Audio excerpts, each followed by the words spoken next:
हम लोग जिस इलाके के हैं वहां भोजपुरी बोली जाती है और भोजपुरी आप समझ लीजिए हमारे यहाँ पहले गिरमिटिया मजदूर बन करके जाते थे। आज भी जो मॉरिशस के प्रधानमंत्री हैं पूर्वांचल के हैं, त्रिनिदाद के जो प्रधानमंत्री हैं आजमगढ़ के रहने वाले हैं।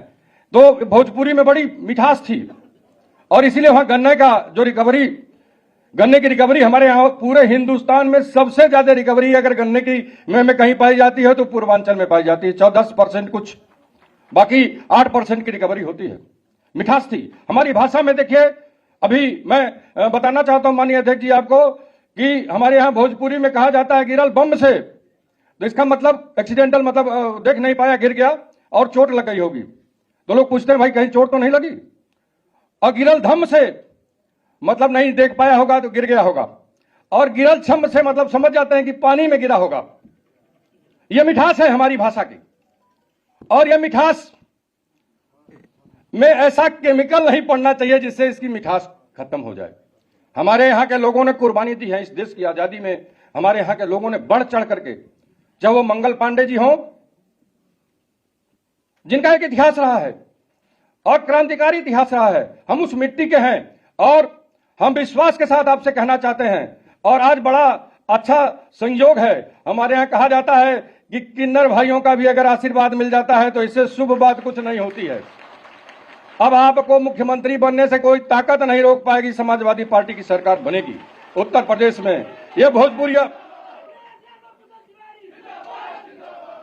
ये पूर्वांचल के लोग थोड़ा संकोची होते हैं, लेकिन जब तुल जाते हैं तो समझ लीजिए किसी का भी बोरिया बिस्तर गुल करने में इनको समय नहीं लगता है। बोरिया बिस्तर समेट करके जाना पड़ेगा। आज जो धमकी दी जा रही है, देख रहे हैं हमारे यहां, देखिए अभी एक हफ्ते के अंदर 2 प्रोग्राम हुए पूर्वांचल में माननीय प्रधानमंत्री जी का, कि बसों में 10-12 आदमी से ज्यादा नहीं थे, वो भी बुलाए गए थे। प्रधानों को कहा गया था तुम्हें इतने लोगों को लेकर के आना है, शिक्षा मित्रों को, आशा बहुओं को, सफाई कर्मियों को, सबको इकट्ठा करने का काम किया जाता है।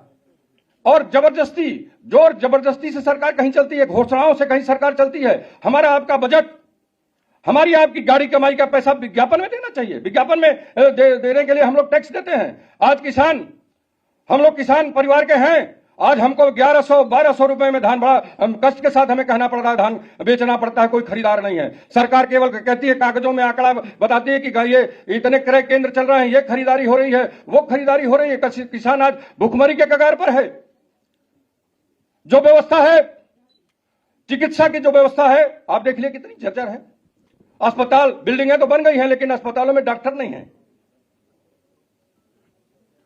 बहुत इसके साथ हमें कहना पड़ रहा है, दुख के साथ कहना पड़ रहा है कि ये जो सरकार है अपनी जिम्मेदारियों पर, जो जिनकी जिम्मेदारियां होती हैं, पहले उन जिम्मेदारियों का ये हिसाब दे दे, तब उसके बाद ये बात करें, विकास की बात करें। इनकी जो जिम्मेदारी है, इनकी जिम्मेदारी ये नहीं है कि समाज को बांट देना। राजनीति के ऐसा पेशा है, समाज को जोड़ने का पेशा है। जोड़ो भाई, कौन रोकता है? समाज को बांटने का ठेका कहां ले उठा रखा है? आज सबको काम बांट दिया गया है। कोई विकास की बात करेगा, कोई मंदिर की बात करेगा। क्या हम लोग पुजारी, हम लोग भगवान के प्रति हमारी आस्था नहीं है? भगवान राम के प्रति, भगवान हनुमान के प्रति हमारी आस्था नहीं है? हम भी मंदिर के सामने जाते हैं तो ऐसे बड़े अदब के साथ, बड़े झुक करके शीश नवाते हैं।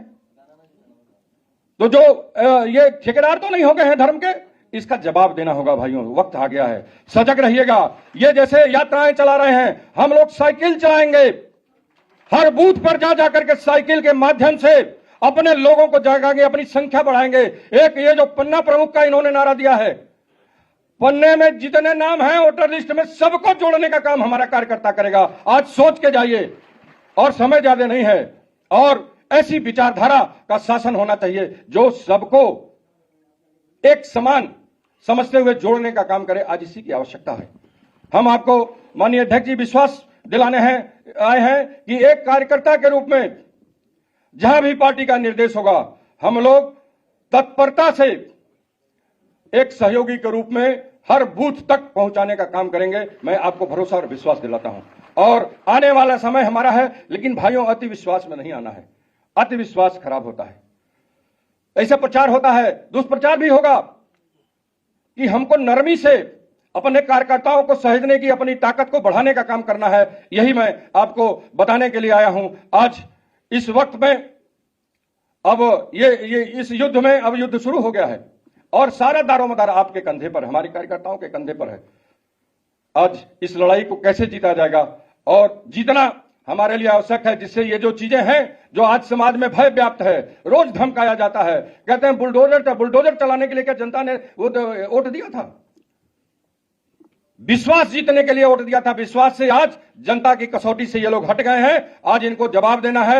इन्हीं बातों के साथ मैं आप सभी का, यहां शामिल सारे भाइयों का स्वागत करते हुए, अभिनंदन करते हुए और पुनः अपने राष्ट्रीय अध्यक्ष जी को विश्वास दिलाते हुए कि आपके निर्देश का अक्षरशः पालन सुनिश्चित किया जाएगा। बहुत बहुत धन्यवाद, बहुत बहुत धन्यवाद। जय समाजवाद।